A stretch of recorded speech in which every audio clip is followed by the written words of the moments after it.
श्री भगवन् मानस पूजा स्तोत्रम्। हृदं भोजे कृष्ण सजलजलदश्यामलतनु सरोजाक्षस्रग्वी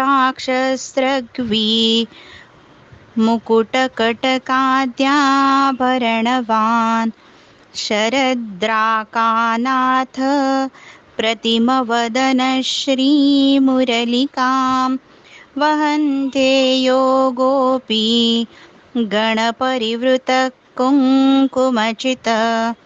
पयम्बोधे द्वीपान् मम हृदयमायाहि भगवन् मणिव्रातभ्राजत् कनकवरपीठं भज हरे सुचिह्नौ ते पादौ यदुकुलजनेनेज्मि सुजलै गृहाणेदं दुर्वा फलजलदवर्घ्यं मुररिपो त्वमाचामोपेन्द्र त्रिदशसरिदम्भोतिशिशिरं भजस्वेमं पञ्चामृतफलरसाप्लावमघहन् द्युनद्या कालिन्द्या अपि कनककुम्भस्थितमिदं जलस्तेन स्नानं कुरु कुरु कुरुष्वाचमनकं तडिद्वर्णे वस्त्रे भज विजयकान्त्यादिहरण प्रलम्बारीभ्रात मृदुलमुपवीतं कुरु गले ललाटे पाटीरं मृगमदयुतं धारय हरे गृहाणेदं माल्यं शतदलतुलस्यादिरचितं दशाङ्गं धूपं वरदचरणाग्रेऽर्पितमिदं मुखं दीपेनेन्दु प्रभविरजसं देवकलये उमौ पाणिवाणी पतिनुतसकर्पूररजसा विशोध्याग्रे दत्तं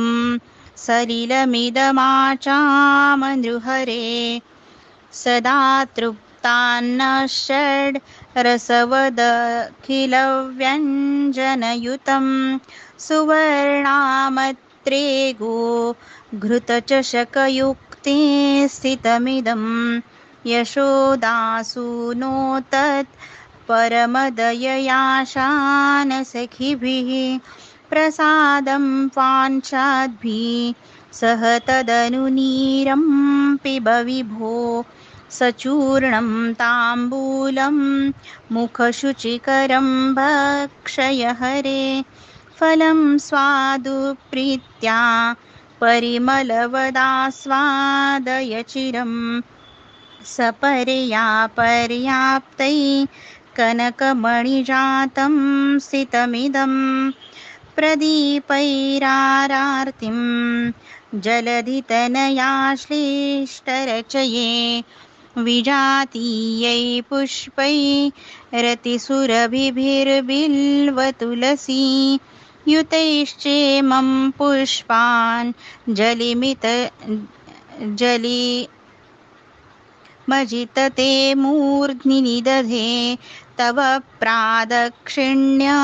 क्रमणमघविध्वंसिरचितं चतुर्वारं विष्णो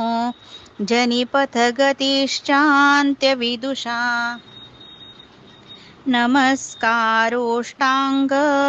सकलदुरितध्वंसनपटु कृतं नृत्यं गीतं स्तुतिरपि रमाकान्ततय्यं तव प्रीत्यै भूयाद् अहमपि च दासस्तव विभो कृतं छिद्रं पूर्णं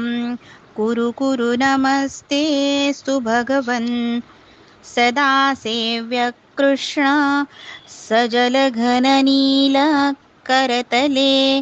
दधानो दध्यन्नन् तदनु नवनीतं मुरलिकां कदाचित् कान्तानां कुचकलशपत्रालिरचना समासक्तस्निग्धै सह शिशुविहारं विरचयन् मणिकर्णिच्छया जातम् इदं मानसपूजनं यः कुर्वितोषसि प्राज्ञस्तस्य कृष्णप्रसीदति इति श्रीमच्छङ्कराचार्यविरचितं भगवान् मानसपूजास्तोत्रं सम्पूर्णम्।